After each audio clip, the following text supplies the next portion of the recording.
여러분 안녕하세요. 네 번째 영명입니다. 3월 25일 비트코인 방송을 시작하겠습니다. 비트코인의 가격 앞으로 올라갈까요? 떨어질까요?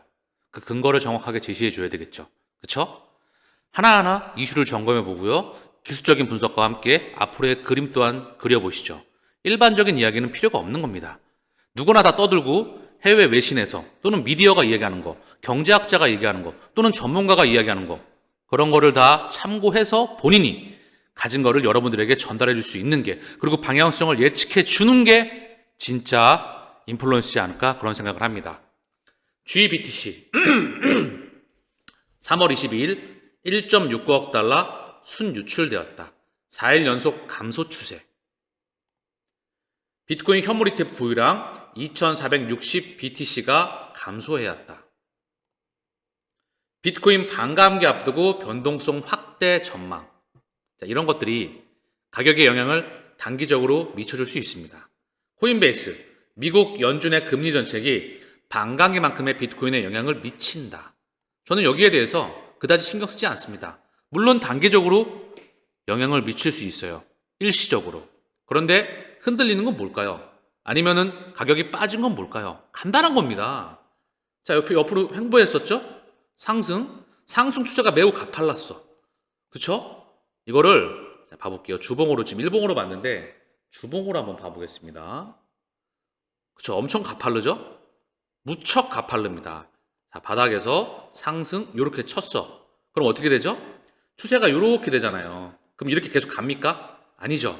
그러면 끝나버리죠. 여기서 건전하게 물량 소화 과정을 거치고 가야 됩니다. 만약에 반감기 이전에 얘가 먼저 안 올랐다면 지금 올라가도 괜찮겠죠. 반감기 이전에 뛰었잖아. 그쵸? 그러면 건전하게 물량을 소화하고 가는 겁니다. 비트코인 현물 ETF 승인 전에도 비트코인이 안 움직이다가 훅 쳤죠. 그리고 승인 받고 나서 한번 승인 받은 날 튀고 며칠 있다가 쭉 빠졌죠. 같은 현상이라고 보셔도 돼요. 이 비트코인의 가격을 운전하는 애들, 이거를 컨트롤하는 애들이 그 잣대를 갖고 움직이는 겁니다. 그거를 이해할 수 있어야 돼. 아까 좀 전에 보셨던 GBTC 4일 연속 감소 추세. 비트코인 현물 ETF 보유량 2460 감소하였다. 비트코인 반감기 앞두고 변동성 확대 전망. 미 연준의 금리 정책 반감기만큼 비트코인의 영향이다. 이런 거 다 치워버려도 돼. 사실상 미디어를 통해서 여러분들에게 좋은 이슈와 안 좋은 이슈를 던져주는 것 뿐이야. 그리고 끊임없이 헷갈리게 만들어. 중요한 건 운전대를 걔네가 갖고 있는 것 뿐입니다. 먼저 움직였으니까 건전하게 지금 차익 실현 물량 나오는 거. 앞으로 폭락 나오냐? 그것 또한 판단해야 되겠죠. 그러면 경제가 무너져야 될 거 아닙니까? 얘가 무너지려면 주식시장도 무너지고 뭐 코인 시장만 혼자 빠그러지나? 채권 시장도 박살이 나고, 채권 시장이 박살이 난다는 거는요, 빚을 못 갚아서 국채, 예를 들면은 미국채 말고 미국이 파산하는 경우는 굉장히 드무니까 뭐 후진국이나 신흥국들이 파산을 하겠죠? 파산하면서 채권 가격이 똥값이 될 거야.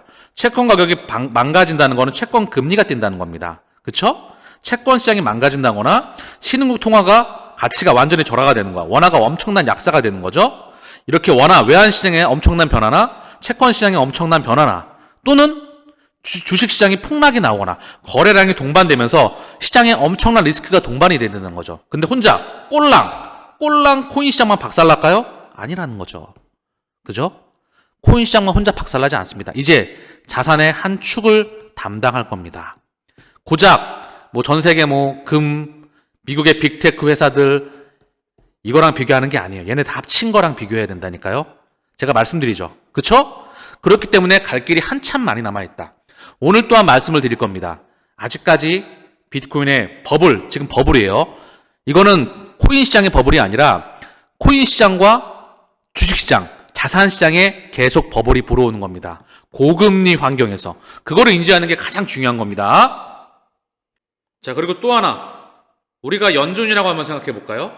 연준의 금리 정책이 반감기만큼 비트코인에 영향을 미친다. 연준의 금리 정책은요, 반감기 정도가 아니라요, 모든 실물 경제의 질서를 정하는 겁니다. 그동안에 100년 동안 얘네가 금리를 올릴 때, 금리를 내릴 때, 경제를 수축시킬 때, 경제를 활성화시킬 때 모든 기준점에 있었어. 지들이 컨트롤했다는 겁니다. 경제 위기도, 경제 확장도, 경제 수축도. 왜 그럴까요? 금리 정책을 통해서. 금리를 올리면, 자, 금리는 뭐죠? 가장 기본적으로 알고 가셔야 됩니다. 그리고 금리에 대한 원리도 알아야 되고, 이거를 실생활에 적용시킬 수 있어야 되고, 더불어서 기술적인 분석, 차트를 통해서 좀 전에 보셨던 추세의 기류가 강해지면서 물량을 소화하는 과정도 같이 어우러져야 되고요. 더불어서 코인 시장과 함께 조각조각 맞출 수 있는 그런 실력이 필요한 거야. 금리는 경제 성장률 플러스 물가 상승률입니다. 이 경제 성장률은 GDP 실질 경제 성장률이야. 이거는 가계 소비, 기업의 투자, 기업의 투자는 건설 투자, 그다음 생산, 고정자산 투자, 고용 이런 것들이 다 포함되는 거죠. 자본주의의 심장은 기업입니다. 마지막으로 정부의 지출이겠죠. 정부의 재정정책. 가계는 기업에 취직을 해서 월급을 받아서 소비를 하는 겁니다. 여기에 마지막으로 순수출입니다. 수출 마이너스 수입. 이게 한 국가의 연봉이야. 가계, 기업, 정부 3대 주체가 있죠. 이거를 GDP 경제 성장률이라고 합니다. 한 국가의 연봉. 그리고 물가 상승률은 뭐죠? 여기에 원자재, 수출입 물가, 생산자 물가, 소비자 물가 이렇게 전달되는 거야. 마지막에 CPI가 전달되죠. 꼭 마지막입니다. 지금은 뭐죠? 어쨌든 간에 너무 길어지니까 자세한 사항은 멤버십에 오셔가지고 제가 직접적으로 방대하게 현미경처럼 그리고 모든 역량을 쏟아서 이 유튜브와는 사실상 급이 좀 다르게 멤버십이 진행되고 있습니다. 어쨌든 그걸 참고하실 분들은 꼭 오셔가지고 좋은 자료 볼 수 있도록 하고요. 금리를 통해서 금리를 사실상 자산시장은요. 금리를 올릴 때 경제 성장률이 나오면서 금리를 올라줄 때 더 올라갑니다. 예전에 2017년, 18년, 16년 이때 금리, 19년 금리를 미친 듯이 올려줄 때 베이비 스텝 쭉 올려줄 때 이때가 오히려 자산시장이 연속적으로 갔었죠. 금리 인하 시기가 원래 박살났었습니다. 다만 2008년도에 우리가 양적 완화에 그때 길들여져서 마약을 맞아가지고 금리 인하면 좋은 줄 알고 있죠. 그러나 결코 좋은 게 아니다. 금리를 내리는 거는 경제가 안 좋아서 내리는 거야. 명분은 경제를 부양시키기 위해서. 그쵸?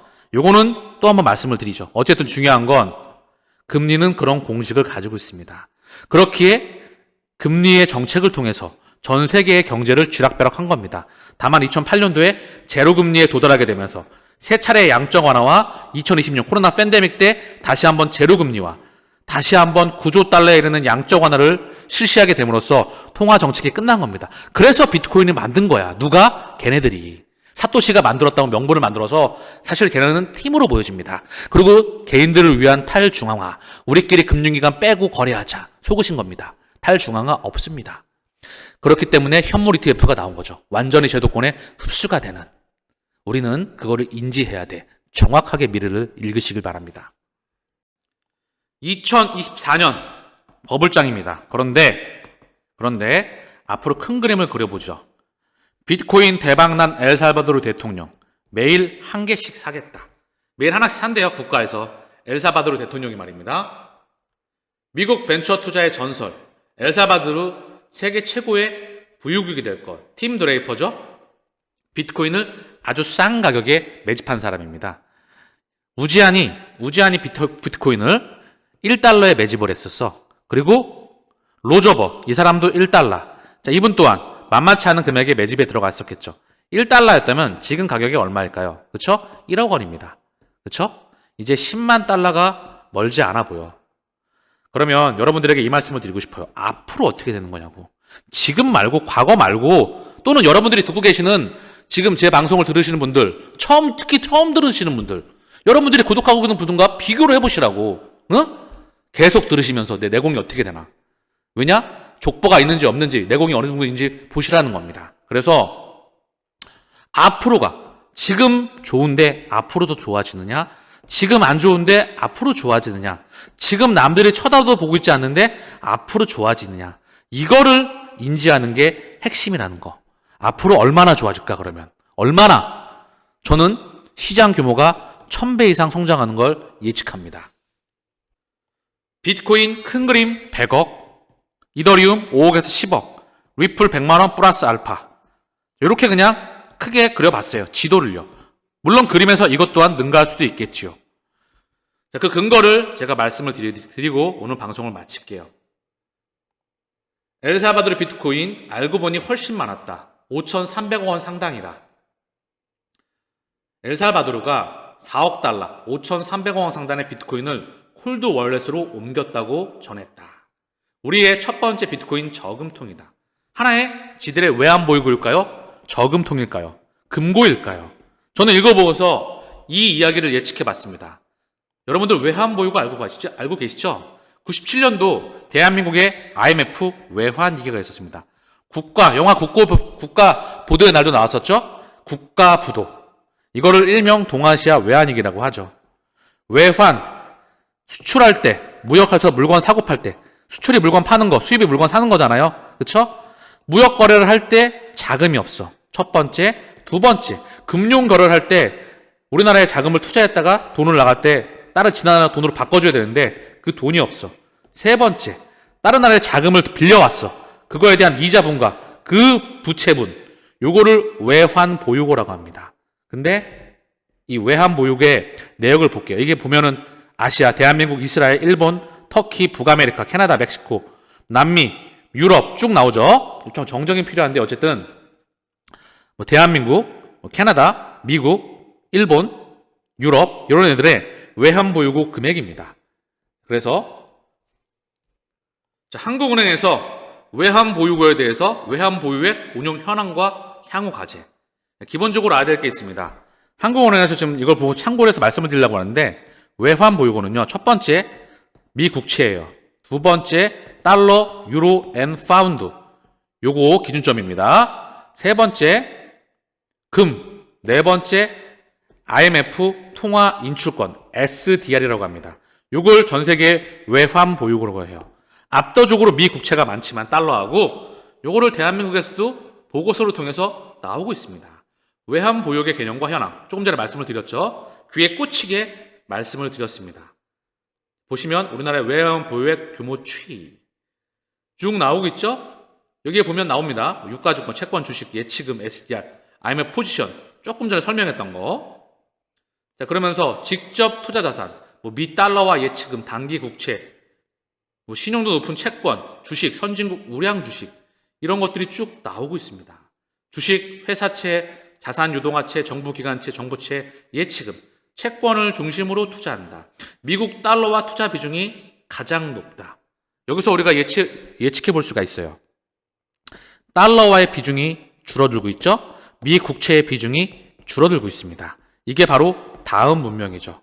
미국을 중심으로 해서 미 연준을 중심으로 해서 전 세계를 운영해 왔어. 그 빨대의 위치가 바뀐다는 거. 그런데 여기서 이 생각 해보셨습니까? 이제 외환 보유계 말입니다. 금을 매입하고 있지만 여기에 디지털 금이 뭐죠? 바로 비트코인입니다. 가치 저장을 위해서 탄생하였죠. 이 비트코인이 들어가게 되면은요, 외환 보유고에 그러면 전 세계 중앙은행들이 비트코인을 매입을 할 수가 있어. 이거 엄청난 메가 이슈입니다. 더불어서 달러, 유로, 앤 파운드 얘네들이 CBDC로 바뀌죠. 100% 바뀝니다. 이게 CBDC로 바뀐다면 이 외환 보유고의 구성 목록애들이 디지털로 다 바뀐다면 토큰으로 바뀌는 겁니다. 센트럴 뱅크 디지털 커런시는요, 중앙은행이 발행하는 코인입니다. 지들이 말하고 있잖아요. 중앙은행 디지털 커런시라고. 그쵸? 그러면 시장 규모가 1000배 이상 성장하는 게 상상을 해보세요. 중앙은행이 비트코인과 함께 코인을 매집한다고 한다면 어떤 세상이 벌어질까요? 중앙은행이 뭐 하는 곳입니까? 돈 찍어내는 거 아십니까? 돈을 찍어낼 때 이제 코인으로 찍어내겠대요. CBDC 말입니다. 이걸 또 다시 한번 리플렛을 통해서 스위프트 2.0망을 통해서 움직이지 않습니까? 이 그림을 그릴 수가 있어야 된다는 겁니다. 아시겠죠? 그게 투자의 선수가 되는 첫 번째 목록이다. 자, 그러면서 단기적인 또 중기적인 그림을 보여드릴게요. 크라켄 영국 전무이사가 영국에서 비트코인 ETF를 출시를 희망한다. 아직까지 비트코인 현물 ETF가 출시 안 된 곳이 전 세계에 다분히 많습니다. 한국은 안 돼. 비트코인 ETF 금지령. 캐나다, 독일도 거래가 막혔다. 자, 그러면 어떻게 정리할 수가 있을까요? 비트코인 현물 ETF. 미국에서 뚫렸죠. 미국에서도 대형, 중견, 중소형 얘네가 차례로 들어오고 있습니다. 유럽도 아직 뚫리지 않은 국가가 너무나 많아. 일본도 너무나 많고, 한국도 너무나 많고, 중국도 너무나 많고, 중동도, 아세안도 현물 ETF가 뚫린 곳이, 안 뚫린 곳이, 이제 뚫어야 될 곳이 너무나 많다는 거죠. 얘네 자금들이, 여기 금융기관들이 다 들어온다. 더불어서 비트코인만 들어옵니까? 아니죠. 이더리움 현물 ETF도 100% 들어옵니다. 더불어 알트코인 ETF도 100% 들어옵니다. 전 세계 자기자본 비율 중에서 전통은행권, 거대 은행권에 비트코인과 이더리움과 코인베이스 주식, 이걸 익스포저라고 하거든요. 코인, 위험자산에 대한 노출 비중, 이게 0.00001, 0.0003 이 비중이에요. 감이 오시겠죠. 1000배가 결코 허황이 아니다. 시장 규모가. 그렇다고 한다면 비트코인, 이더리움, 리플, 거기에 섹터별 대장애들은 어디가 있을까요?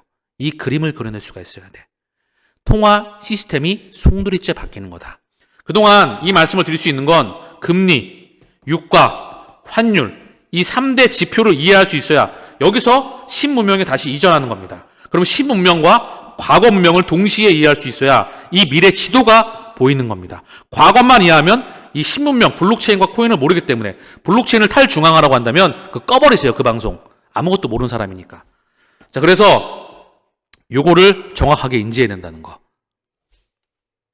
자, 그러면 마이클 스트레치의 마이클 슈엘러가 지금의 변동성은 활력이다. 맞습니다. 지금의 변동성은 활력입니다. 이렇게 튀었어. 얼마나 추세가 가팔라집니까? 추세 상승, 상승, 마지막에 슈팅이잖아요. 이렇게 됐잖아요. 슈팅. 그럼 뭐죠? 이동평균선의 이격도 볼까요? 이동평균선의 거리가 지금 이렇게 거리가 멀어졌어. 거리 격차가 멀어졌잖아. 그럼 뭐예요? 이렇게 붙어있다가 다시 좁아져야죠. 왜냐? 갈 길이 한참 많았으니까. 아직까지 정배열이니까. 역배열 상황에서, 역배열 상황에서 거래량이 없을 때, 이동평균선에 응집해 있을 때 거래량이 터지면서 쭉쭉쭉쭉 나가는 게 원래 선수가 하는 길입니다. 지금의 변동성은 신생이기 때문에 아주 좋은 거죠. 그쵸? 그걸 인지해야 된다는 거. 단기적인 그림도, 중기적인 그림도, 장기적인 그림도 동시에 그려나갈 수 있어야만 된다는 거. 대한민국 어디에서도 이런 방송을 들을 수는 없습니다. 아마도 계속해서 느끼시게 될 거예요. 제가 아마 그 코인 그 인플루언서 중에서 알려지지가 않았습니다. 이제 아셔야 되겠죠. 왜? 선수가 등장했으니까. 자, 오늘 방송을 여기서 마치겠습니다. 감사합니다.